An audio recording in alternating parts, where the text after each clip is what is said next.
Hey everybody, this is Presto CorporalNosaj, and you are listening to a special 2-year anniversary episode 46 of the Nintendads podcast. Can you believe we've been doing this for 2 years? No, I've been waiting 2 years for this moment. That hasn't felt like 2 years. We're old. We're very old. Anyway, welcome in, everybody. Welcome in. This is a special live episode, by the way. If you are listening to this after the fact, we did this live, so we're going to be not doing any edits. We might be answering some comments. And this is not to be confused with our live celebration stream, which we did 4 days ago? 5 days ago? We did it last Saturday, and today is Wednesday. Yeah. So yeah. Shoot. Also, fun fact, this is episode 46, and we've been doing the Nintendads for 24 months. So if you're not great at math, we have done 2 episodes a month for the last 2 years consistently, only missing 2 episodes. So I think that's impressive. That was our goal, was to do 2 episodes a month. We have, King George is in the chat. Haha, celebration stream was awesome. It certainly was, George. From what I remember of it, it was definitely a great time. Surprised you're both alive. Yes. Me too, also. Full of surprises. We might even make it to 3 years alive. Congrats, boys. Thanks, Sean. So anyway, listen, before we get into the festivities, before we get into talking about our amazing community and the amazing things that we're going to do over the next year and all our favorite games and our reminiscing, we have to talk about what's going on in the world today with a breaking news update. So, Josh, what's up? Welcome in. So in our last episode, we talked and discussed and bantered back and forth about whether George, I'm going to cash out my 401k. Oh God, we won't make it. But last episode we talked about whether the new $50 Nintendo Online subscription was worth it. And I was arguing that it was not because I didn't think it had enough games.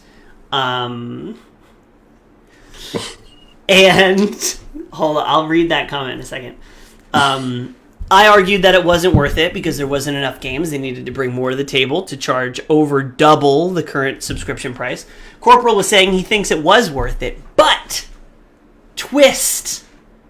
Nintendo found a way to pretty definitively make it not worth it. Brian Bestman, our resident dad joker, in the chat. Air used to be free at a gas station, but now it's $1.50. You know why? Inflation. Inflation. It's a joke, George. It's a joke. Oh, man. Yo, Blackbeard Slim, what's going on? So, if you haven't heard, the Nintendo 64 games, all 9 of them, that you get with your Nintendo $50 online subscription, most of them are terrible. Corporal, have you read what's been going on with that? Have you seen? I've seen the headlines, but I have purposely avoided reading it. Okay. So, you tell me how you feel about it. I'm going to tell you a couple things that have been happening, and you tell me when you reach the point where you don't think it's still worth it. So, happy 2 years, fellas. Thank you. Thank you, Flo, RNO in the chat. There are headlines about how bad it is means that it's not worth it. Okay, so right off the bat, you're saying... Yeah. Yeah. First off, this is Nintendo we're talking about. Second off, this is a high price tag that I tried to defend. And three, this is properties and content that's first party and old. Very old. Like these types of problems. 20 years old in some cases. The headlines that I'm seeing, these types of problems should have been aired out before launch. Yeah. So, if you have no clue what we're talking about, the Nintendo 64 games that come with the new, more expensive $50 or $80 for family plan Nintendo Online subscription are plagued with bugs because the emulation system and the ROMs that they are using are pretty bad. In some cases, worse than the same emulated games that were emulated on, oh no, the Wii U's not behind me, but the Wii U. So, and we're not talking about small things. We're talking about Mario Kart 64. You can't do time trials because it tries to read the N64 memory pack, which isn't a thing because it's an emulator, and there's plenty of emulators that run it to your hard drive like a modern emulator should, but not the one you're paying $50 a year for. We have what? Marvin, I'm just now seeing his stars. Oh, well, you're running Streamlabs. You ran it ahead of me. I didn't see it. Oh, yes. Why did that's not coming up as an alert? I don't know why. Yo, Flo, Marvin Charles, a.k.a. Flo Kage, a.k.a. you refuse no opportunities. Thank you very much for the 500 stars. Oh, Lord.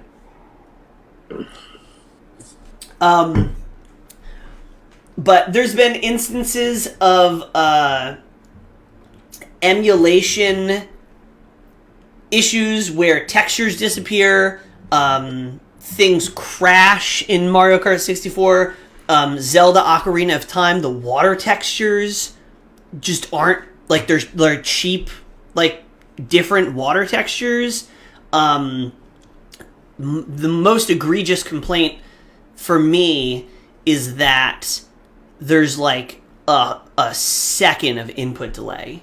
There's a video on Twitter, was the first thing I saw about this, where somebody hits the button and there's like a solid second and then Link moves. So it's pretty bad. It's pretty bad. Like I said, first party content directly not published, but released by the creators on a next-gen Switch, like, these things should have been fixed before launch. It's rough. Like, they figured out the only thing they could do to make their situation worse, because they were pretty much universally panned for the price. To some extent. Yeah. Mostly. Oh, God. Anyway.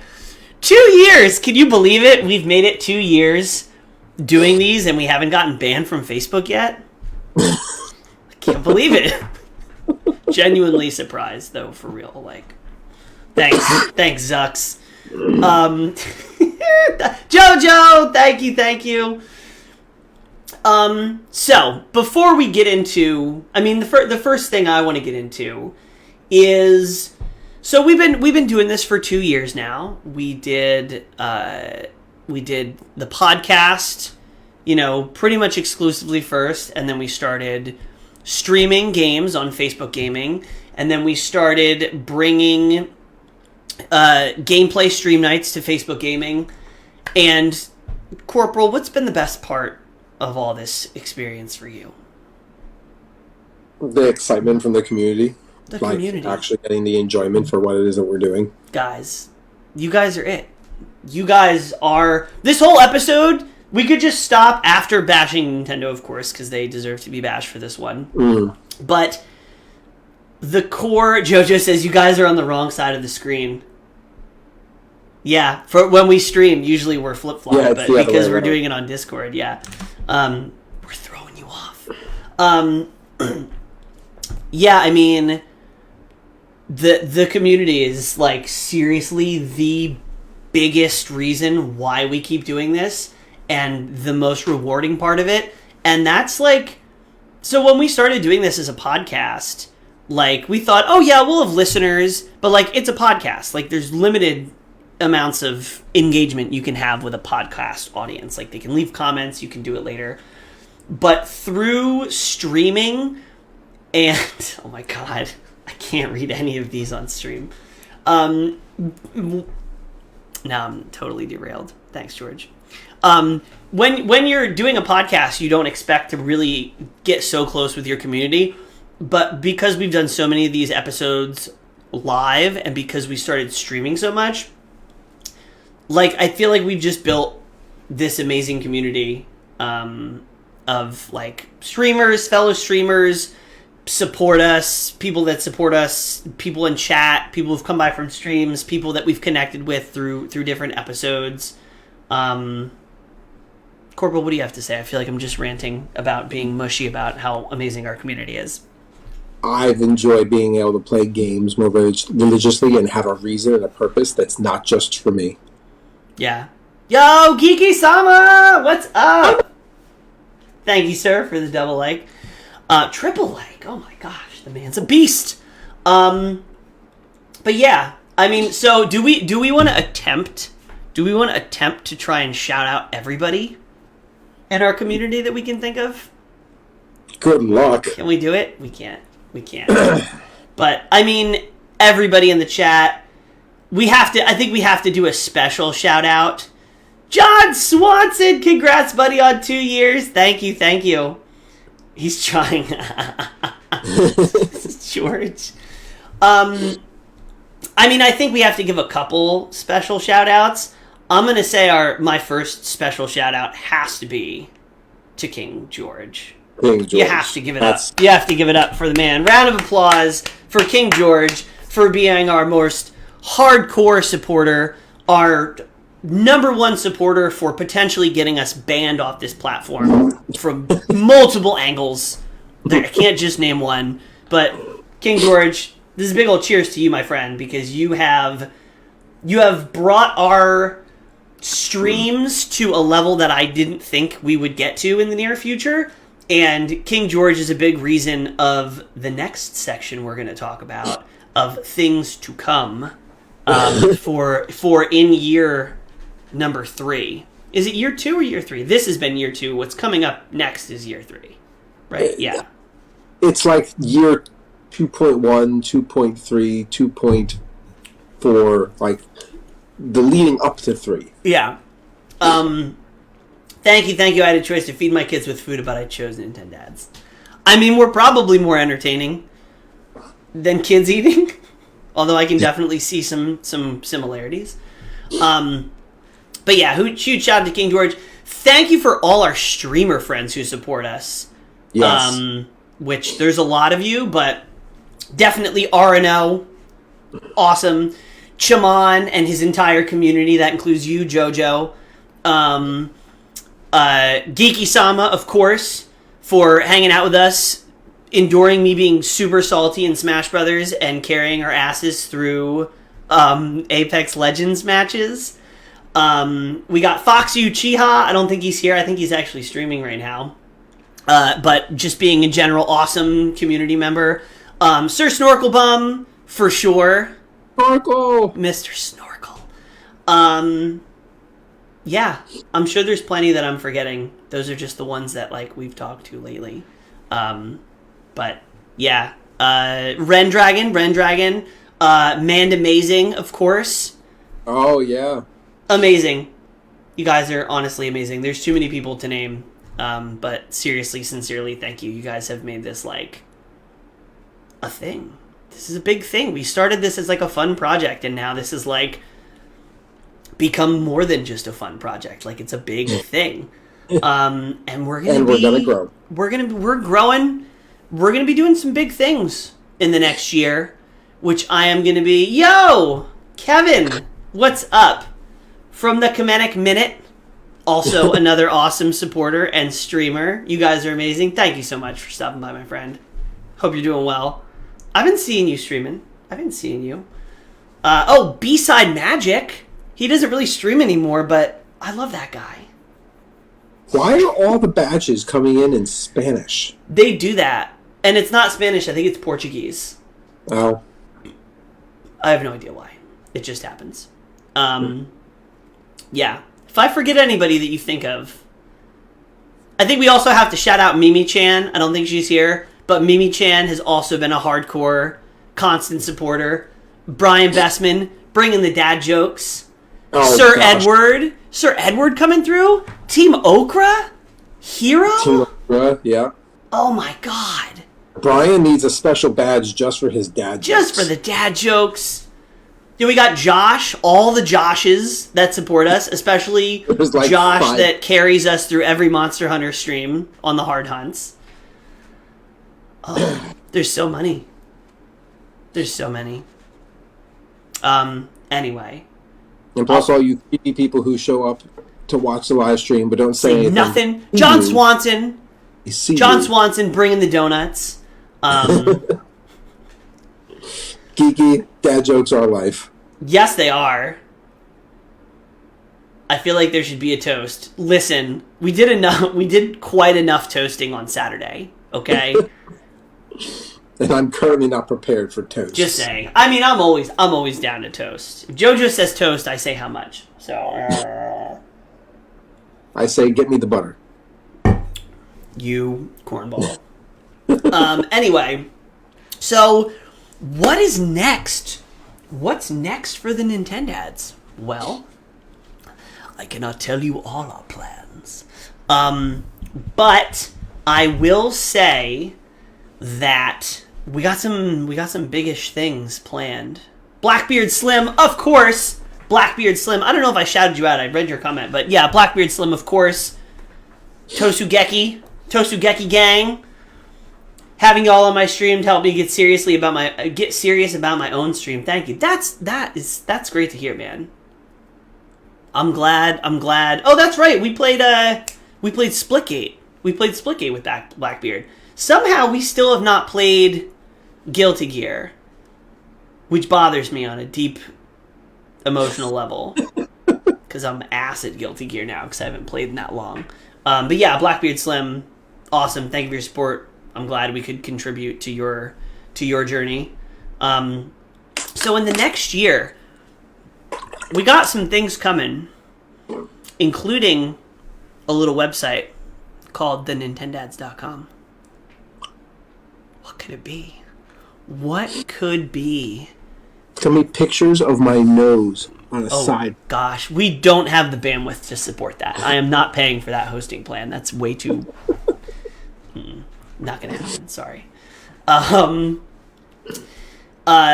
Yeah, so the Nintendads.com official, unofficial statement is coming. What's gonna be on there? You have to wait and see. Because we gotta build it still. So, but it's coming. It's coming in the next year, and we might be looking at some different things, giving back to our community, maybe with some giveaways, perhaps. Different community-related events. Sure. Let's see here. We might be... I can pay for the bandwidth. Bottoms up. Let's see. What else didn't I cover? Maybe some things. Some things that say Nintendads on them. Do I use the M word? Should I use the M word? No. That's a dirty word. I'm not going to use the word. Not going to use... You can search for your own merch. We're probably going to have merch. I can't do that. We're probably going to have some merch. But yeah. What else? What else am I forgetting? We're probably going to pursue some sponsorships in the near future. And that's when stuff's going to get really real. Because sponsorships are going to be what enables us to really blow some things up. And possibly stream more. Don't say the bad word, Jess doesn't like it. So yeah, I mean, we're going to be going bigger this year. We're going to be doing big things. We're going to start to make investments. So just so we're clear, all the stars, everything, all the supporting stuff that you guys have done is in one place. And it's sitting there and it's growing and building up. And all of that is going to be used to grow the Nintendads. So everything that happens in the next year is all thanks to you guys. So, thank you. And here comes Corporal's sausage fingers. Anyway, so yeah, big things ahead for the next year. But now let's reminisce on the past. And I want to start... Corporal can go because I'm just a blabberer. I just vomit my emotions all over. So I think we're gonna make a yearly tradition of this. So we are about to do the Nintendads Game of the Year, and it's not the hottest, most amazing, most awesome game that's come out this year. The Nintendads Game of the Year is going to be a game that we discovered this year. And it could be a new game. Like, if there's a new game that comes out and we're obsessed with it and it's amazing, that's going to get Game of the Year. But it also could be like Dead Cells. I never played Dead Cells. Dead Cells has been out for a while. But I discovered Dead Cells this year, and I absolutely love it. Spoiler, it's not my Game of the Year. But it could be. So you see how this works. So, Corporal... So we're each going to have a Game of the Year because we can't agree on anything these days. Corporal. So for me, the game that I discovered this year and played the most of this year and probably had the most enjoyment playing is Pokemon Sword and Shield. No.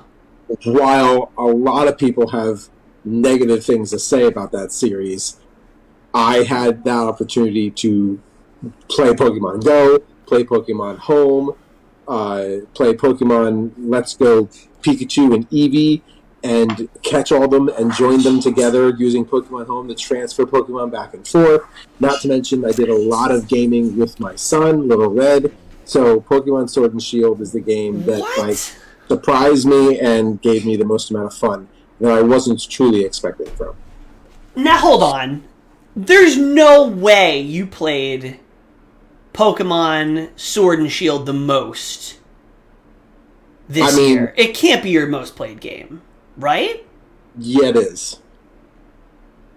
Hold on. I'm breaking out my Switch. Hold on. There's no way. I'm pretty sure it is. How could it be? I'm going to check. Other than Monster Hunter Rise or Breath of the Wild, but Breath of the Wild, like, it's number one of all time. Like, that's not going to be that doesn't count. Let's see. For your favorite game, you sure haven't played it in a while. Nope. Oh, you haven't played it in so long it doesn't even come up under your profile. Really? Yeah. But that's crazy to me. That is not anything that I would have guessed. Because simply because it got so much enjoyment out of it, it bled into my personal life, just not my Nintendads life. Because I was doing Pokemon Go.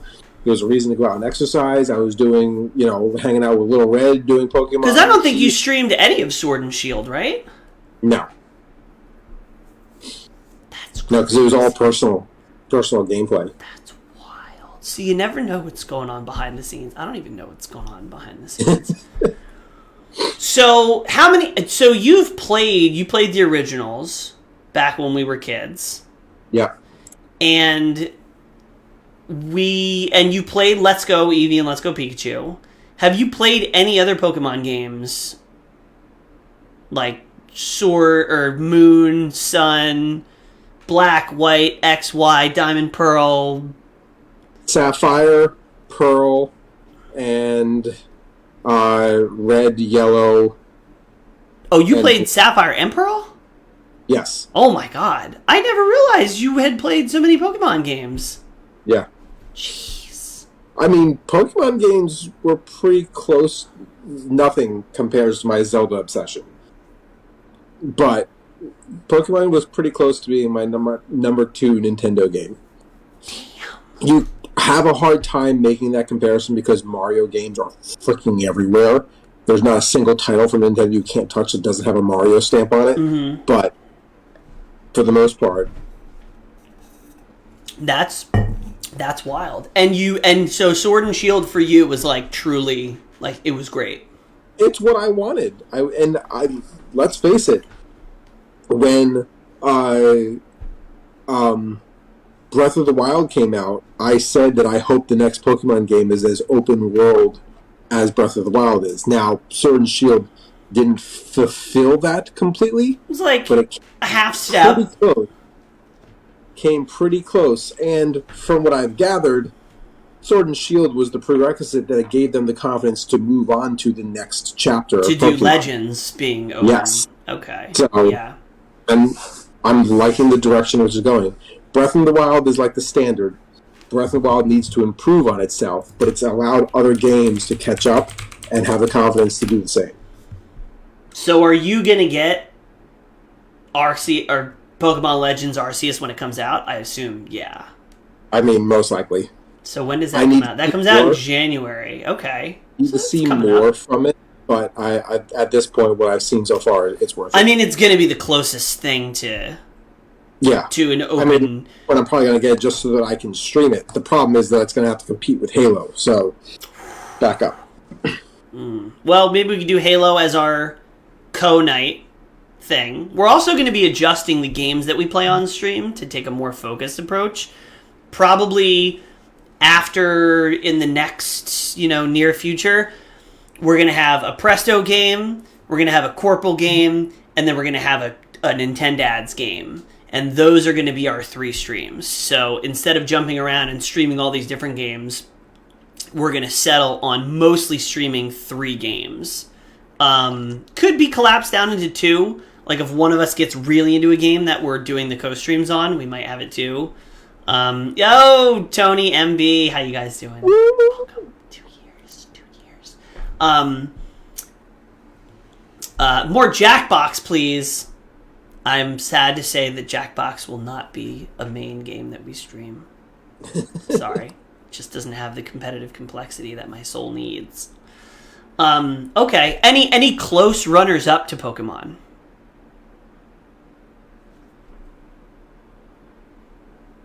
If it's not close, you don't have to think about something if it's not close. Nothing close. Streets of Rage is probably the next closest Streets thing. of Rage? Yeah. Okay. Well, I was going to say a close runner-up for me was Streets of Rage because we were part of the DLC launch. Like, that's, besides Killer Queen Black... Yeah, like, that's one of the games we've played a lot of on stream, and I love it. Every once in a while... George wants to see Destiny 2 in the new Diablo game. I might be getting into Destiny 2. I'll talk about that later. I can talk to you off stream about why I might be getting into Destiny 2. And new Diablo. Yeah, new Diablo was good, but from how rocky of a launch it's had, it definitely does not come anywhere near my top game. Streets of Rage, definitely up there. Guilty Gear... also up there. I love Guilty Gear. Like, it's really good. It's the first, like, mainstream fighting game that I've gotten into outside of, like, Smash. But for me, easily, with very little thought or competition, my number one game of the year is this right here, is Monster Hunter Rise. And it's really not even close. It's really not even close. You love yourself some Monster Hunter. Love Monster. I was just playing it while I was waiting for Corporal to come to the stream. Damn. Monster Hunter Rise, Monster Hunter in general is not a series that I ever really saw myself getting super into. I used to play a MMO called Terra, which had some very inspired Monster Hunter Rise elements where you would fight big creatures, but it was an MMO. The demo for Monster Hunter Rise sucked me in so much that I had to get Monster Hunter World. I really like Monster Hunter World. Rise came out, and I fell in love. I fell in love with the monsters, the weapons, the grinding for the parts. Yes, I love this game. This is one of my favorite games on the Switch. And it's definitely my favorite game that I've played in the last year. Easily, hands down. And I played it, and I kind of got a little burnt out on it, as happens with any game. Because when this came out, I mean, we streamed it. I streamed it and played it, like, every opportunity I got for, like, months. And then I took a little break. And then, you know, play it here and there. We'll bust it out for streams. But then my passion for this game... Oh, look at the back. You didn't know about the back art, did you? If I can get not glare for a second. Like this. Whatchamacallit? Look at that. Beautiful. I had to go to Best Buy for this. Yeah, you do. I hate going to Best Buy. I was on a plane flying, and I didn't have internet. And I could have played anything on my Switch, but I picked Monster Hunter, and I was like, oh, this game is so good. And then I played the PC demo, and I was like, Magnamalo PC demo is trash. He's impossible. I hate him. This game is so good, though. And I started playing Monster Hunter Rise again recently. I started playing Hammer. I'm doing an endgame Hammer build. I'm knocking out the 50 million event quests that I had. Monster Hunter Rise is amazing. But probably the other biggest reason, besides the gameplay, besides everything, and this is sort of like a cop-out for liking a game, but the community, y'all. The community. Half of you are from the Monster Hunter community. Like, half of the people that are general watchers of us, half of the people we've met on Facebook Gaming are because we got so much into Monster Hunter. And there's I've been part of many gaming communities, many competitive communities, many fighting game communities. And the Monster Hunter community is the most welcoming, friendly, like, just great all-around community. Second only to the Nintendads community. Of, like, any game that I've really gotten into. So Monster Hunter is easily the number one for me. Corporal is more skilled when it comes to Street Fighter. I think he would take Presto. I was waiting for you to read that comment. Excuse me? Corporal, is that true? Maybe we'll have to test this out. Which Street Fighter, first of all? What do you mean? Yeah, he's talking about you! Yeah, I don't know what he's referring to. George, you're gonna have to explain yourself, young man. Because I will throw down. I will end the episode right now, and we will do a 1st to 5 in any Street Fighter game that I have access to. I am competitive. I don't know if anybody knows this about me, but I have a competitive streak. It's right here. Goes all the way back. Just a little bit. I mean, I don't play any. I have Street Fighter 5. Street Fighter 3. I know you're not talking about Third Strike. I know you're not talking about Third Strike. I know you're not talking about doing a 1st to 5 in Third Strike. I think Lady Sage could kick your butt in some Mortal Kombat, though. You're right, because I would fall asleep before we got to 5 games. Anyway. Look, I finally got the Mortal Kombat 11 game off my shelf, so I could replace it with Metroid. With anything. With my other box for Monster Hunter. Okay, so yeah, Monster Hunter easily, Guilty Gear, Streets of Rage, what else? I'm trying to think of what else came out this year, or in the past.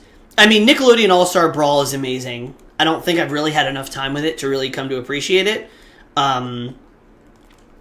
But, yeah, Nickelodeon All-Star Brawl has been amazing. It's Metroid... year, it's kind of hard to judge. Yeah, that just came out. Hades. Forgot about Hades. Yeah. Hades is up there, too. Hades is actually pretty good. Hades is amazing. Hades is definitely up there. Oh, I have a game for the second section that I can put in there. All right, Corporal, do you want to introduce this next section of what we're talking about? We are the Nintendads. Just because we're the Nintendads doesn't mean that we are on the Nintendo train. They have made some theures, and there are plenty of past games that we've discussed in old episodes that just didn't hold up over time. There's been some plunders. Oh, yeah. Okay. I see you typing in the notes. Typing in some notes, doing some live edits here. So this next list is games that we've talked about in old episodes, that we've gotten excited about in old episodes, that we tried, and in most cases I returned or sold.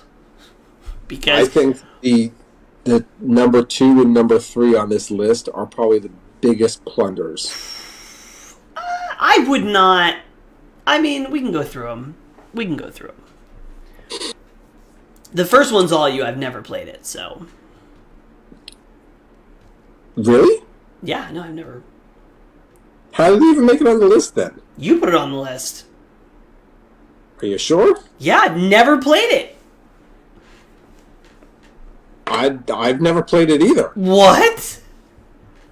So we're looking at our notes, and somehow Super Lucky Tail has made it into our most disappointing games. Are you sure you didn't play it and you were so angry at it that you just repressed it? It's a 4.3 rating on the audience summary on Google, but I've never played the game. Super Lucky Tail. It was one of the first platformers available in VR. That's why I thought he put it on there. Super Lucky Tail, the greatest game we never played. I don't know. Ninjala.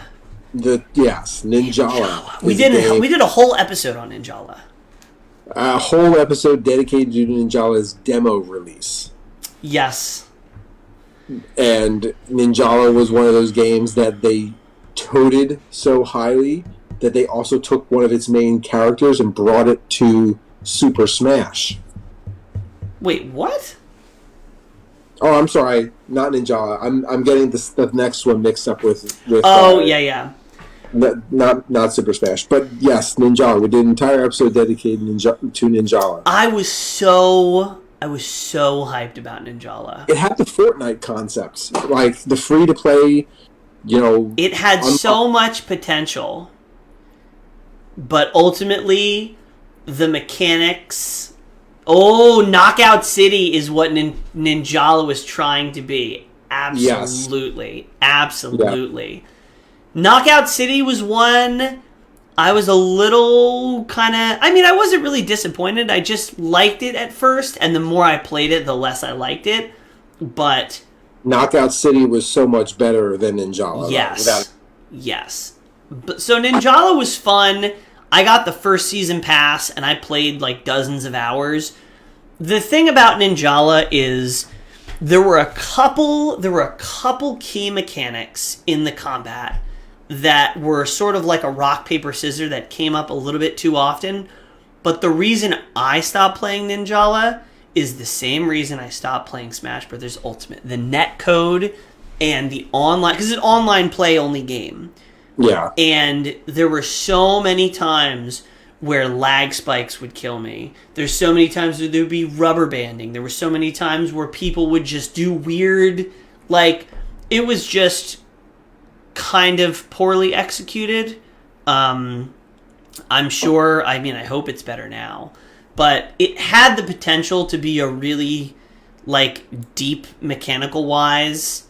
fighter, not fighter, but like sort of third person combat thing, and it just didn't quite make it. They get a B for effort, but yeah, it just wasn't there. Knockout City was really good. Knockout City is really good. I would play Knockout City casually, but sort of the same issues with Ninjala is that I play Knockout City and I want to play ranked. I want to get competitive. And there's been too many times I've been playing Knockout City where jank shit happens, and I can't get into a game that's meant to be competitive unless it's polished enough to be competitive. The only game I can think of that got more jank in its netcode was our next game in the list. Yes, I've never played. I played the demo, but you've played it more than me, so you go ahead. So the game is ARMS. Literally, that's the game, ARMS. And this was the game that they promoted and then brought a character from the game over to Super Smash. Yeah, ARMS was a Switch launch title, wasn't it? Yeah, it came out in 2017. Yeah, but we just discovered it this year. We discovered it this year because of the character coming to Super Smash. And they did the free demo. Now I remember why I have a bone to pick with ARMS, is because they introduced the ARMS character, and then they did a free demo for ARMS to try and somehow revive it out of obscurity. Yeah. And everybody was like, "Oh, ARMS, maybe this will bring new people to the series." And then everybody played it, and they're like, "Oh, I understand why this game is dead now. It's bad." Yeah, they tried to promote ARMS when they brought the Super Smash character over. They only brought the in my opinion, they only brought the Super Smash character over in order to continue a repetitive, not doing third-party games, but in-house games, trying to get more money to come to themselves. A, through the Super Smash DLC, and B, through the ARMS game itself. If there anybody who bought ARMS, that's the game that they wanted their refund for. It just wasn't. The game was not worth it. Also, breaking news. I have breaking news. You heard it here first on the Nintendads. There is a demo available for Metroid Dread. There is a demo available for Metroid Dread. You guys haven't... where's my box? It's back there. It's a demo. I have no idea. Nintendo just tweeted it out and made it available. But if you don't have Metroid Dread, you can now do a demo. I don't know how long it is. I don't know what it's about. I need to play Metroid Dread. I got it, and then I just got back into Monster Hunter Rise. Whoops. Yeah, so ARMS was pretty disappointing. This next one, Pokemon Unite. I did not play this game simply because it was a MOBA. So Pokemon Unite, I'm not that into MOBAs. Pokemon Unite seemed good. It was fun. I played it. It's fun. I have two big issues with it. The first, dozen hours are pay to win. Straight up. If you have somebody who is playing through the natural progression of the game, and you have somebody who spends $40 off the bat, that person not paying is getting crushed. After the first dozen hours and you've unlocked the major things, it doesn't matter. So it's not a long-term issue. But to be absolutely smoked by people with higher level perks and higher level items than you in the beginning doesn't feel good. Feels bad, man. Especially for people who get into the game and learn the game and decide if they like the game, then to get crushed by a credit card. No thanks. Yeah, right. Charizard, use credit card. Your expiration date is now. Super effective. Also, I like, and maybe I'm sure it's much better now, but playing with strangers in ranked solo queue in any MOBA is a nightmare situation. But now do it with people playing a MOBA on the Switch that's free. I can't deal with people. One game that I've been wanting to play it for years, and I never had the reason to play it, and it never went on sale. Marvel Ultimate Avengers was bad. I rented it. I finally rented it from my local library. This is your weekly reminder that you can rent Nintendo Switch games from your library for free. free. usually for weeks at a time, as long as you renew them. I rented Marvel Ultimate Alliance, played it. I didn't even play it. I think I returned it early. It just didn't feel impactful. It was just kind of like flat. That was one sort of recently that I played. Did Mario Maker 2 come out this year? No. No. I sold that one. Yeah, it came out a while ago. Man Amazing showing up last minute in What's chat. a library? Man Amazing, we shouted you out earlier. Just so you're aware. Go back and rewatch the stream. Yeah. And then Mortal Kombat 11. I'm going to try and... You and Yeti got into Mortal Kombat 11. I got into it with me and Lady Sage, but I got into it on the Xbox. Well, there's two things. A, Mortal Kombat 11 runs like doggy doo-doo on the Switch. Yes, it does. Frame drops, stutters, horribly rendered cutscenes. So that's why I didn't play it on the Switch. OBS, no! OBS can be... Nah. Blackbeard Slim, it runs like dog shit in general. Oh. So, that's the other thing, is even when it's running perfectly, I tried on 3 separate occasions to get into Mortal Kombat 11. Input lag is undefeated. Are you saying input lag for all platforms, Blackbeard? Or just the Switch. Or just the Switch. Please. OBS hates everyone's face, Manda. Yeah, OBS is... No. But Blackbeard, I'm very curious. Is input lag a thing across the board for Mortal Kombat or just on the Switch? Yeah, I tried on 3 different occasions. Yeah, I got it on PC thinking it was better. It's not. I have. Oh man, I know somebody that likes Mortal Kombat 11 a lot, and I tried to get into Mortal Kombat 11. I watched it. I was like, this looks sick. This looks like a great fighting game, but it just feels stiff. You know, Guilty Gear. You jump in, and it's not even about the speed.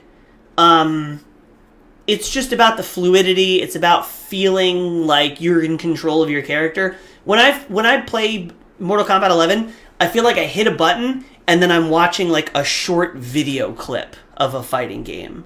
And the entire game is me hitting buttons and triggering really short video clips as opposed to me controlling my character. And then I learned some combos and I went online, and every match that I had was just one person trying to do the same combo. Because you get your optimized combos in Mortal Kombat, and then there's no reason to, like, change them up. At least at, like, the level that I was playing at. It was like, I hit you, I get an opening, I do my combo. I hit you, I get an opening, I do my combo. You hit me, you do your combo. And it's just, like, the same fight sequence in a different order, like, over, and it's just like... I can't. I tried so hard. But Blackbeard Slim saying that it has input lag on every system makes me... That makes me a little... Blackbeard Slim, can you message me? Can you message me if there's any documentation of that? What the input lag is? I mean, I'm going to look it up after the stream. Presto just wants to be able to rub it in somebody's face. I'm not. I'm just saying. Of all the fighting games that came out, some people trash a lot of fighting games and say Mortal Kombat's number 1. Anyway, Presto put his face in the mud. Anyway, you vengeful evil old man. I'm not. I don't know what you're talking about. And there's a Warner Brothers multiverse fighting game coming out that NRS is not doing. So, I mean, our next list of games that emerged and surprised us. Yes. These games. That's positive to talk about. Hit it with it. You talk about it. You talk. I'll drink. I mean, games that literally came out that just we didn't think were going to be as good as they actually turned out to be. Dead Cells, Slay the Spire, and a lot of that has to do with... And Hades! Presto's... It's not on the list, but Hades. Hades was amazing. Nobody saw Hades coming. No, and it's so good. It's one of the best games on the Switch. Presto, toted Hades left and right, and I didn't even bother giving it a chance until it came available on Xbox Game Pass. And it's good. It's not good. I wasn't going to pay for it, but it was good. I would pay for it twice. Honestly, I would. I don't know. I don't understand how it's not a $60 game. It's absolutely worth $60. I think I got it for like $25 on sale. Unreasonable. There's a whole conversation that can be had about the prices of games and how they are properly priced but unfairly priced at the same time, and how the industry is hurting true game developers. That's just me, though. Yeah. We can talk. Oh, man. Anyway, thank you, Blackbeard. I'm definitely going to check that out later. Roguelike fever is definitely a thing. There's lots of roguelike games that Presto is salivating at the mouth for. Hades sucked me in. Dead Cells sucked me in. Slay the Spire sucked me in. Risk of Rain 2, I think I played that. That was my first roguelike, so that's always great. You sucked me into Risk of Rain. And Hades 2! Oh, Hades 2 is so good. There is one roguelike game that I'm excited to play, and it's available on VR. It's available on the Oculus Quest 2. Oh, boy. And now that I have access to that, I am totally... So why don't you announce that you have VR and that you're never going to play a regular game again? We're just gonna replace my eyes. Oh my god. Corporal got an Oculus, and base reality is now extremely overrated. Base reality, I have spent hours looking at peripherals for this Oculus Quest. I want to get the treadmill, where I can literally run in my room and not go anywhere, but totally sprint. Do you know how exciting that would be on stream? You could donate 100 stars to lock it in place and watch you fall over, and then you could donate another 100 stars to make it spin extra fast and watch you fall over, and then you could donate 500 stars for Lady Sage to come and sneak up and scare the crap out of you. I like the possibilities. Of this. But Amanda says, "Oh my god, yes." The game is called In Death Unchained. And you are like a Knights Templar trying to get out of hell, going through the different layers. Where did they get that idea? You're fighting different demons, and you're using a crossbow and sword in your VR headset, trying to attack things, and it looks like a lot of fun.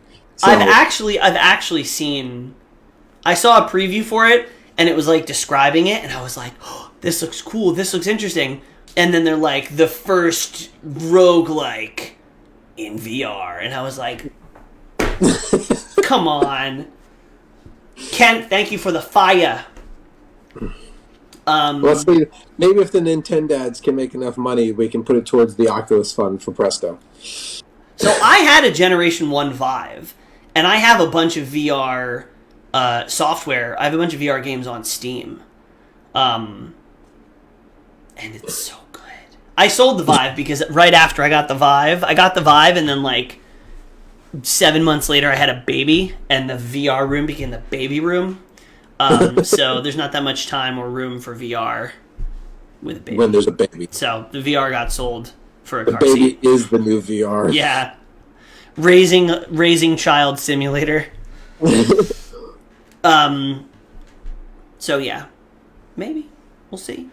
I'm sure my wife would say no. We won't see. But we'll see in the near future. Presto, what is your most anticipated games in this next coming year? Oh, there's only 2 games. Here's my thing. If I could wave a magic wand and say that no, I would not have access to any games that came out in the next year. So I would be video game handcuffed for all of 2022, as long as these games came out early and they came out really good. I would make that deal. And that sounds incredibly vague, but I would. All I want out of 2022, this is all I want. These two games, if they come out and they're good, I'll never ask for anything again. If these two games come out and are good, I will be happy. I'll be so happy. Splatoon 3. Please, Nintendo. Please don't screw up Splatoon 3. Please. Please. I don't care if you make Nintendo Online subscription $99 and you include janky, Nintendo Game Boy thing. I just want Splatoon 3 to be good. That's all I want. I love the series. I have a small squid somewhere in the back there. I just want Splatoon 3 to be good. I want it to be great online experience. I want it to be balanced, and I want it to bring back that crispy movements from Splatoon 1 and not be so reliant on gunplay and exploiting map positionings as Splatoon 2. I care about Splatoon.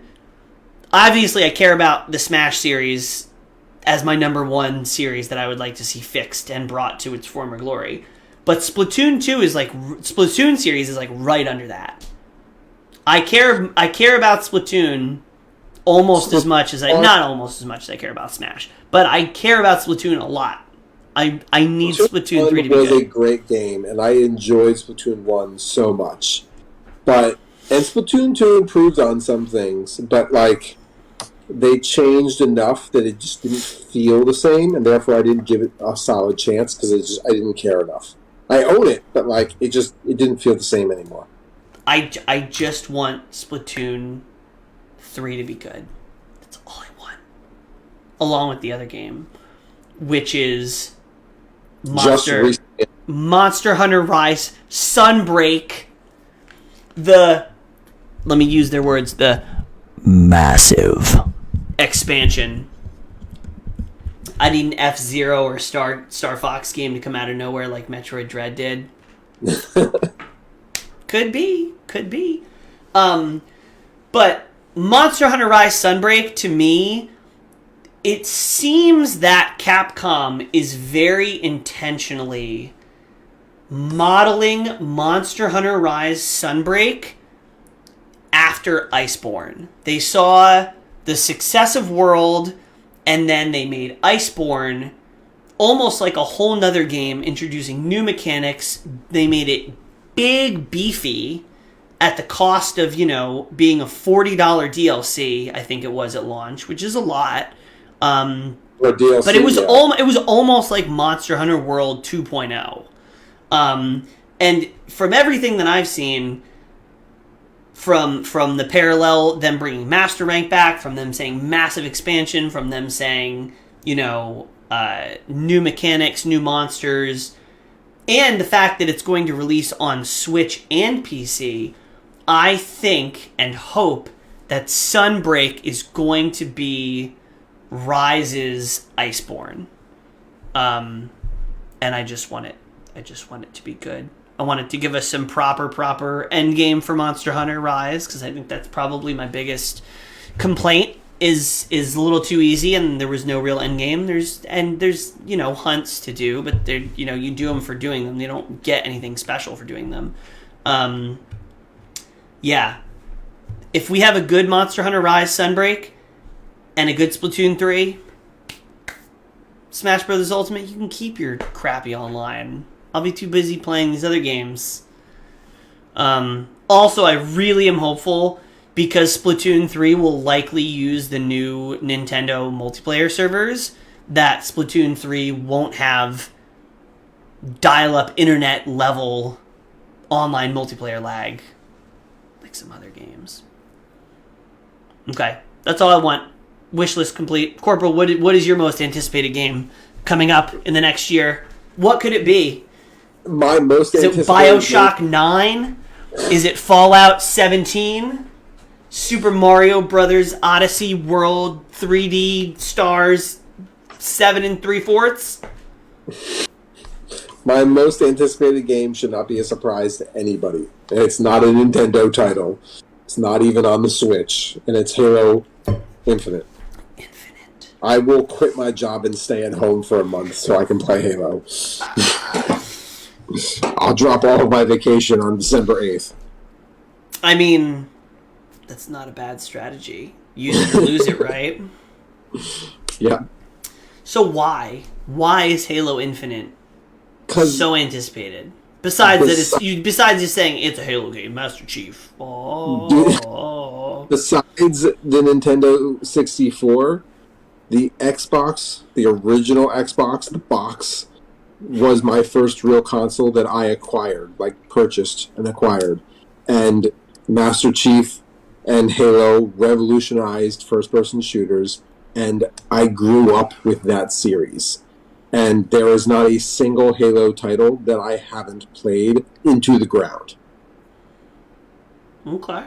I'm dedicated to that series, and I would love to see it become amazing again.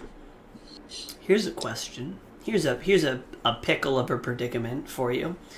No predicament, but go on. If one of these games had to be scrapped, it never sees the light of day, and then the other one comes out normal, you had to sacrifice one of these games. Would you choose Halo Infinite or Breath of the Wild 2?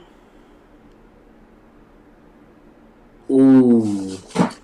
How you like them? How you like them side quests? What a quandary. I think I already know the answer. You're saying that Halo Infinite would disappear completely. You have two buttons to change your reality. One button, one reality, Halo comes out, Breath of the Wild 2 director disappears off the face of the earth, and they cancel the game. It never sees the light of day. On the other side, Microsoft gets acquired by Disney, and they cancel Halo because it's too violent. And Breath of the Wild 2 comes out as normally planned. But you can only choose one.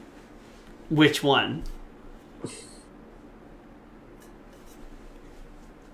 Truthfully, that's kind of hard. I know.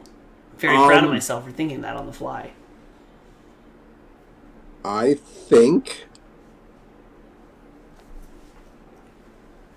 I don't know. I know what you're going to say. I know, even if you haven't reached the conclusion, I already know the conclusion. Hold on. I'm going to tell chat what I think your answer is going to be before you realize it. Okay? Look away. I'm closing the screen. Chat, this is what he's going to choose, okay? I'm not going to say it because he can hear me, but you can't see me, right? No, I've okay. closed the screen. He is definitely going to pick... That's the one he's going to pick.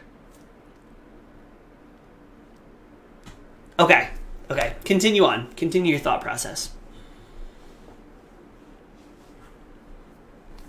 Because I know you. I already know what you're going to pick. I know you better than you know yourself. So, my thought process is that Halo has had a rough start and has been disappointing in Halo 4 and Halo 5. So, if Halo Infinite were to fail, then I would just be like, it's because of 343. Ever since 343 took over, it's been going downhill. It's no longer the same. The franchise is dying because of the company who is now its flagship company.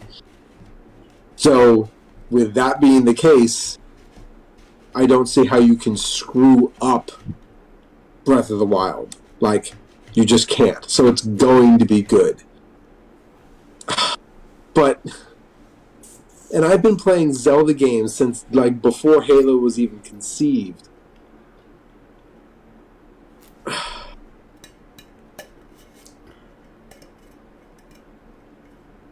in this reality, would Breath of the Wild still exist? The original one, yeah.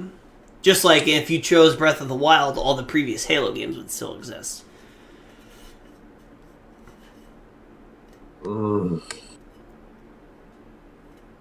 For the only reason that Halo 4 and Halo 5 have been disappointing, and I don't have 100% faith in 343, I think I would be happier if I knew that Breath of the Wild 2 came out and it was successful.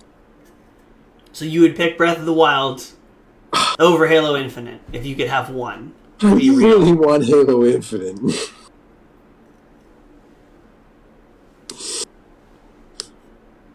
Can I sacrifice somebody else's firstborn child in order to get them? No, you have to choose. I gotta think of more questions like this. This is way more entertaining than anything I could have possibly talked about. Is watching you do this. I think. Just if you could have it tomorrow, if you could snap your fingers and one game was in your hand and the other game was in the incinerator forever. My current excitement is for Halo Infinite. If you gave me that option, if I had it tomorrow, I've seen enough of Halo Infinite, like I'm excited for it. I have not seen enough of Breath of the Wild to get excited for it. Because they're keeping that stuff in the vault. It's locked up. Like, they're not giving me any information. So, I mean, they showed the islands and stuff. They showed the general premise for what's going on. It wasn't enough. I need more. In that scenario, I'm taking Halo Infinite. So is that your final answer? Yeah, Halo Infinite. Yo, I called that shit. Chat. Who's got me? I called it. You can rewind it. You can go back and look. I knew you would choose Halo Infinite. I knew it. I need more from Breath of the Wild before I'm going to commit to it. I think, and honestly, I would choose the same, even though I've never owned a Halo game. That's intense. Because Breath of the Wild 2 looks like Breath of the Wild 1 with vertical stuff. I mean, yes. Agreed. And I'm not one of those people who swoons over Breath of the Wild. Like, it was a good game, but like... You're also a multiplayer guy, so... Yo, but I've come out of that. I've come a long way. I enjoy Monster Hunter when it's only me or me and you playing. I enjoy Monster Hunter with fewer players. I enjoy a bunch of roguelikes. Some of my top games, Hades, Dead Cells, single-player games. It's weird. When we started the Nintendads, I was the campaign guy. You were the multiplayer guy. Campaign. Sarah Alexander, thanks for popping in. Thanks for the like. Yeah. That's the other thing, is Halo Infinite brings infinite possibilities. Because you have multiplayer, you have single player. Blackbeard Slim. It's a good thing we have you around. It's a good thing we got you on our side, friend. The most TMNT! Shredder's Revenge. The most anticipated game that nobody saw coming but definitely wants is Teenage Mutant Ninja Turtles Shredder's Revenge. Yes! I want the combat. I want the combat to be Streets of Rage 4 worthy. I want it to have depth. Streets of Rage 4 was the most exciting title from this past year. I foresee the Teenage Mutant Ninja Turtle will be the most exciting for next year. It's gonna be so good. There's been like no news about it. The last news was, I think, at Gamescom, where they were like, it's pushed back to 2022, and then like nothing. They're like, April O'Neil's gonna be in it next year. See, then they disappeared. But yeah, I am super 100% getting it. 100% playing the hell out of it on stream. Like, whenever it comes out. I don't know. If it comes out on the same day as Splatoon 3, oh no. There's too many games with vague 2022 release dates. Did you guys notice that? What? Not Halo Infinite. Not Halo Infinite, unless it gets delayed. Yo, Watch out. I agreed to the first delay because they needed improvements. Let's be careful, though, because Platinum developed the last big TMNT, and it was kind of trash. But .emu is developing TMNT, and they did Streets of Rage 4. And I have faith. I have faith. I also have... I'm optimistic about potentially doing a review on TMNT. Maybe. Oh, yeah. Could happen. Could happen. We've already have open communications with the same company, so... Yeah. Right, Platinum did Bayonetta. I don't get the Bayonetta games. Like, just play Devil May Cry. Just play Devil May Cry. It's fine. Shouts to Bayonetta 3. Yes. I've never played a Bayonetta game. I have post-traumatic stress syndrome from Bayonetta in Smash 4. That was awful. If I never saw Bayonetta again, I'd be fine with that. So what's next on our list? The next on our list, one of the last things on our list, unpopular opinion, Bayonetta versus DMC. What? Blackbeard, I respect your opinion a lot, especially since you were trash-talking input lag on Mortal Kombat 11. So I'm going to take you at your word and say maybe there's something about Bayonetta that I don't know. Because I don't even like Devil May Cry that much. If the only I said it. If the only thing that Bayonetta has over DMC, Devil May Cry, is kink, is women in spandex, it doesn't, sure, but no. The mechanics. I don't care what kind of fan service is going on. There's other mediums of entertainment for that. I want mechanics. I want crispy mechanics. Pistols in high heels, interesting, but I've got a guy with shotgun hand, so I'm okay.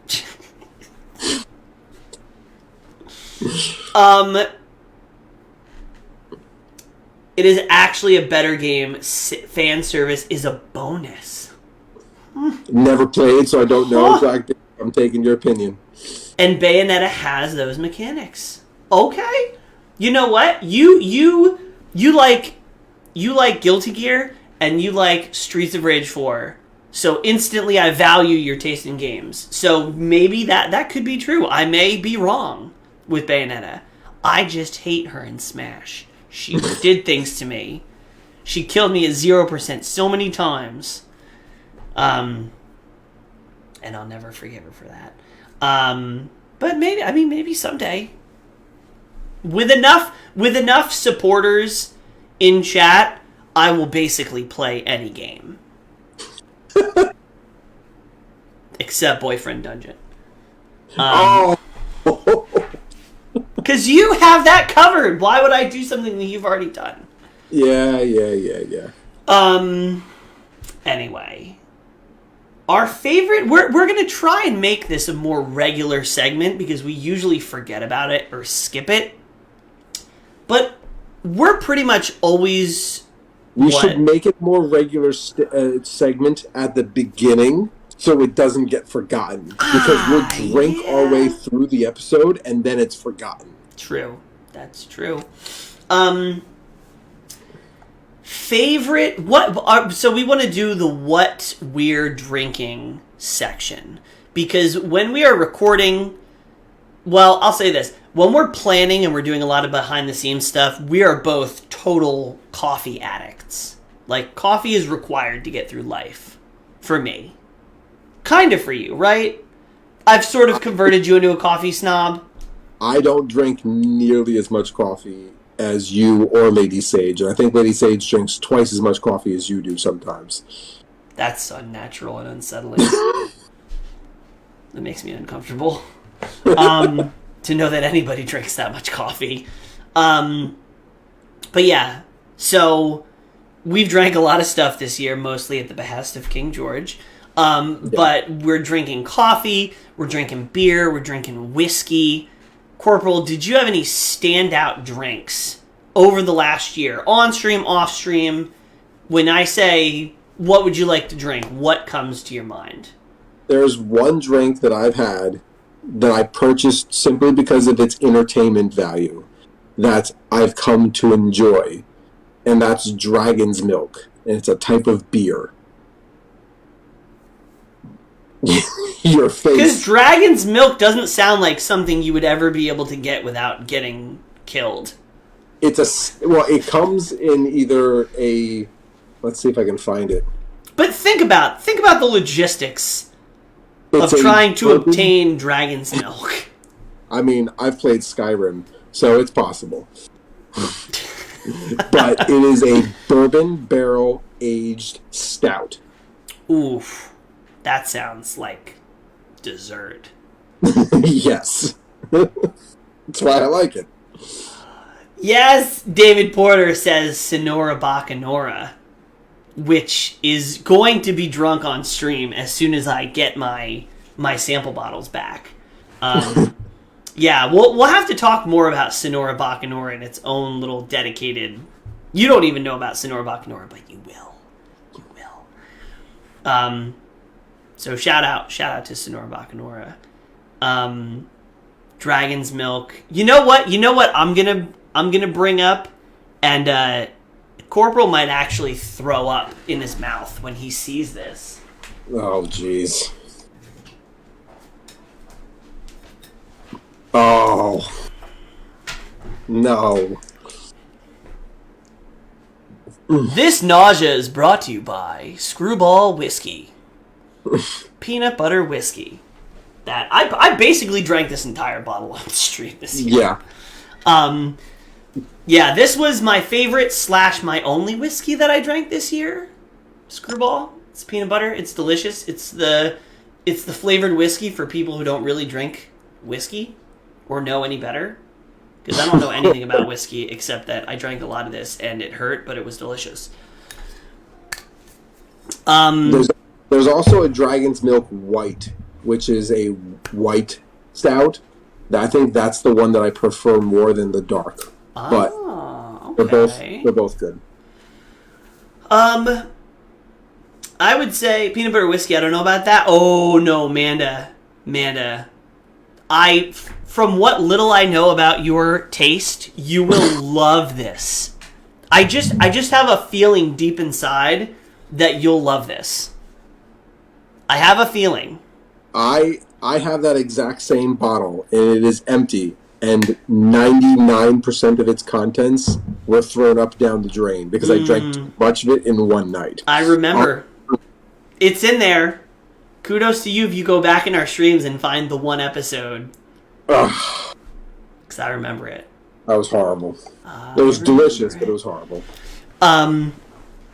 So one beer that I've been drinking lately, it's what I'm drinking right now, and I just think it's a fun name, is Hyper Beam by what you call it, 6 Point Brewery. But I think the two beer companies that I've probably drank the most this year are Victory Brewing and Yards Brewing. So when I'm getting beer, I love to get variety packs. And Victory Brewing, especially Sour Monkey, so good.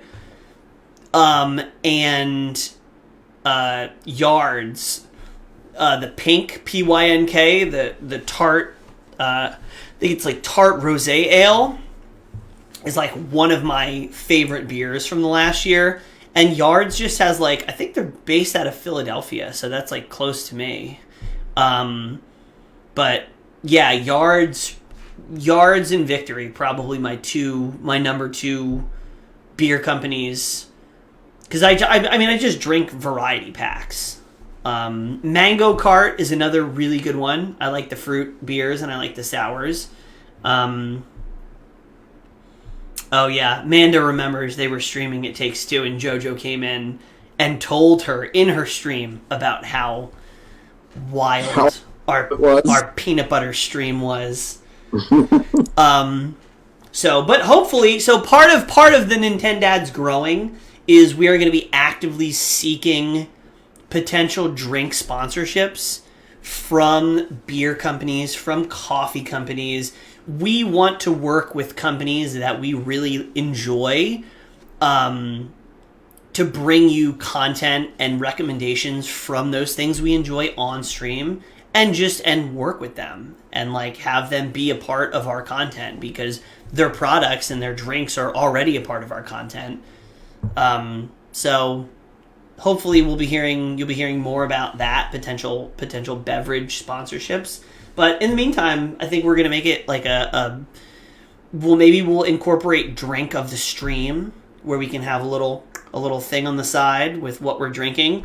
Because one of the questions, at least especially when I'm solo streaming, a couple people will always come in chat, especially Edward, will always be like, "What are you drinking on stream?" And I'll like show it, and if it's a coffee, Mimi-chan will get all excited, and if it's a beer, other people will get excited, and those are pretty much the only two things I ever drink on stream. Also, coffee, as far as coffee recommendations, Corporal, do you have any coffee companies that you buy? Do you have a favorite coffee company or anything like that? Yes, I have a favorite coffee company. You it's do? By George, tell us what it is. Probably the only coffee company that we order any coffee from.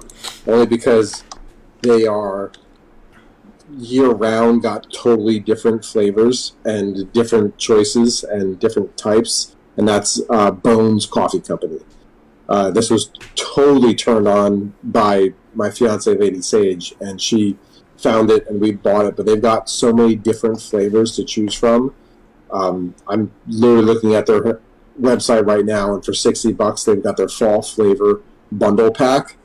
And there is, I don't want the advertisement, Jack-O-Lantern, which is a pumpkin spice coffee. The Jacko Challenge. Frankenbones. There is caramel apple. There is a pretzel one. And there's another one. I just can't see it. But like that's their fall bundle pack. But there are so many different choices. And I just love the variety that they have. That's peaches and cream, mint invaders, and dusk till donuts are their featured flavors right now. I'll definitely give them points for creativity. There's a lot, and their art on the bags is phenomenal. Yes, but I love their branding. I love all their branding and stuff. But yeah, they've got great coffee. I mostly am making my own cold brew now because I drink coffee in such large quantities. It's unsustainable to do it any other way. But number one coffee in my heart always is Rook. Rook cold brew, New Orleans style cold brew is the best coffee in the world. Period. I do love La Colombe. That's a local coffee roaster in Philly that you may have seen the La Colombe, the little cans that have the patented gasket thing. That's really good. Yeah, those are pretty. I mean, otherwise I just kind of try different things at the store. Yeah, La Colombe though, and Rook's so good. All right, Corporal, do we have a side quest before we wrap up this 2 years of rowdiness? Do we want to bring back this side quest? Oh, Lord. Oh, it's this. Oh, Jesus. I think this is a side quest that is more of a live stream side quest for everyone involved. This side quest is specifically made for groups of people to discuss and make fun of each other for. So, we can put this here. Hold on. I can actually bring it into the stream live, I think. Maybe not. So what is this? This is... Okay, explain it and I'll try and get it into... So when you start playing Fallout, because everybody has played Fallout at some point. I've literally never played a Fallout game. You failed life. You can leave now. Anyway, when you start playing Fallout, your character is given this weird opportunity to discover what its stats are. And your stats fall under different categories. So you've got strength, perception, endurance, charisma, intelligence, agility, and luck. And through those stats, through those categories, you have to take your points and distribute them amongst the list. And you have to decide where you want to put your points. So, for example, 5 in strength, and 3 in perception, and 2 in endurance, and 7 in charisma. And you've got to equal a total of 28 points. You have 28 points that you can use to divvy up between your stats. So, strength, perception, endurance, charisma, intelligence, agility, and luck. The first letter of all of those words spells the word special. So these are your special points.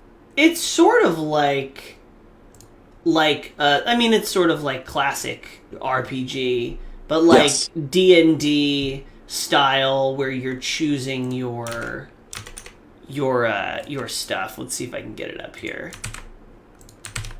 No, why won't it work? Will it just copy and paste into... No, it won't. Sense? No, hold on. I can do it. I can do it, guys. In a minute. It annoys me. Oh gosh. It fits as a comment. Pretty intense, but it fits as a comment. But basically, it's sort of choosing, and it's sort of like a thing of like self-analysis of like what would you give yourself? Yes. Oh, here we go. Now we're talking. Oh, that's so small. Whatever. Of like what points would you break down?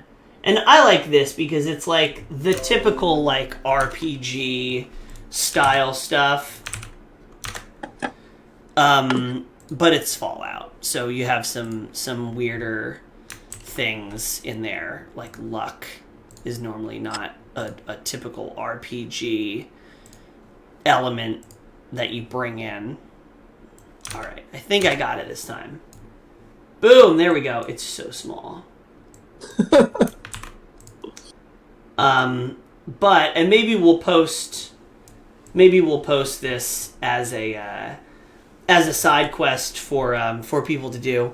But if you had to break down, you get 28 points, you said? Yep. So what the base, so it's 1, 2, 3, 4, 5, 6, 7. So if you were a completely balanced character, you would have 4 points in all 7 categories. Yes. So I think for me, I'm not super strong. So I think that would probably be like a 2. I'm pretty perceptive, so I think that would be a 6. Not super, don't have a lot of endurance, so that would probably be a 3. Charisma, what's the highest points? What's the highest amount of points I can put into a single category? There is no limit. If you wanted to put 28 points into charisma, No. you could. I mean, I want to, but I can't. Charisma, I'd probably go pretty high with, because I'm pretty charismatic. As a sorcerer, that's my main stat bonus. So charisma, I don't know, I'd probably have 7 or 8. Intelligence, I would probably have a 7. Agility, probably a 3 or 4. And a luck, I don't know, however many points I have left, I'd put into luck. But yeah, I think my main stats would be charisma and intelligence and perception. Classic mage build. Oh, you're doing it. You're doing for real. You're doing math, huh? Yeah, I want to make sure I have it right I'm not. before I just go ahead and say something. Who needs math when you have charisma? Ding. I remember we did this on the episode, and I pretty much did the same thing, and I actually did a breakdown of what... Like, I kept track of my points. So,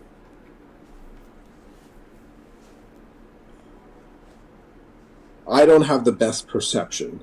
My life's choices have determine that. Why are you starting with... you don't have very good perception because you're starting with the wrong category, because the first category is strength. So yes, your perception is low. And I don't know if I've got the best luck or agility. I'm more of a bull. I go through life as a bull. There's no agility there. It's just about doing it. So, I'm going to put 6 in strength. I think that's where my strengths are. 3 in perception, 4 in endurance, 5 in charisma, because I think my charm is what gets me through life. 5 in intelligence, because I think I'm witty enough. 2 in agility, and 2 in luck. Okay. I like it. I'm kind of top heavy and then light at the bottom. I think that's a pretty fair. I think that's pretty fair. I definitely, yeah.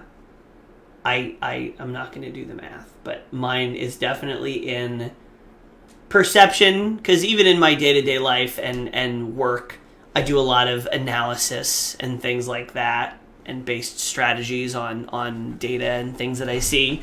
And then charisma and intelligence are like my go-to things for getting in and out of most situations in life. And then agility is like physical agility, like that. I assume, yeah. Because I can like juke my 4-year-old and my dog sometimes. Although, if I just put all my points into charisma and luck, that could work. So I truthfully played a Fallout game where I put all of my points into endurance and strength. Oh, the true tank. Yes. True tank build. How did that go? How did that run go? It was difficult communicating with people. Like trying Who needs to communicate when you're just like, mine, and I'm gonna run away and you're never gonna catch me because I just don't have to stop. If you choose a strength and endurance build, you kind of can't play the good guy. You have to play the bad guy. Yeah, I can see that. This gets just talking about this makes me want to play Cyberpunk 2077, which I don't know how we didn't include that. Oh my god! In the most disappointing titles of this, the biggest blunder of 2021. But you know what? I genuinely enjoyed Cyberpunk for what it was.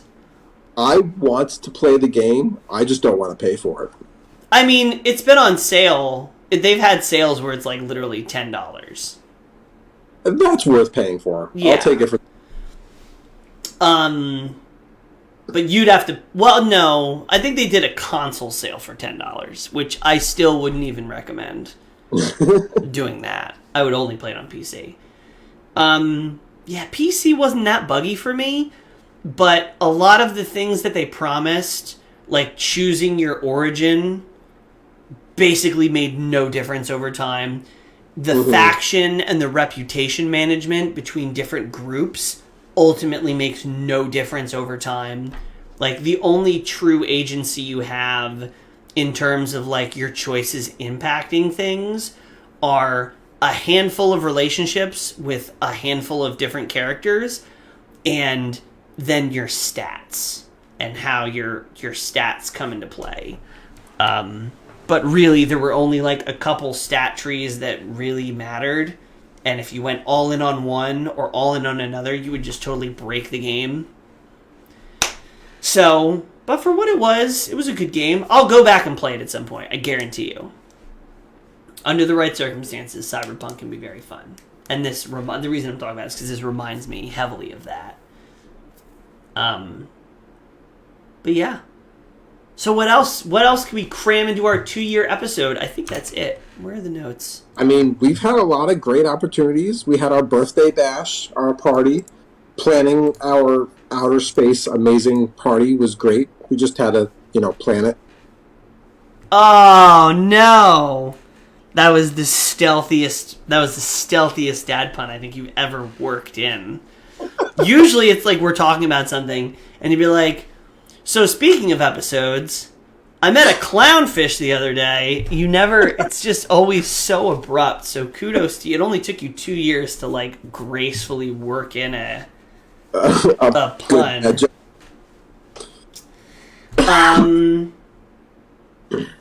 Yeah, I think that's it.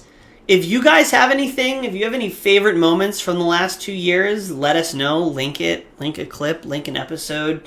If you have any games you want to make sure that we don't miss out on in the next year, link them up, put them in the comments. I feel like nobody comments on our episodes after the fact. It's always like the real-time discussion. And that's it. And then it's over. And then we're forgotten. And then it's done. So yeah, we're looking forward to seeing you guys in year 3 of the Nintendads. That's crazy. We're in year 3. We're in our 3rd year of doing this. We're going to do such cool stuff that I can't tell you guys about right now because it's a secret. But yeah, thank you guys for tuning in. Again, community, we're only at 2 years because of you guys. So thank you. And we will see you in the next one. Peace out. Peace.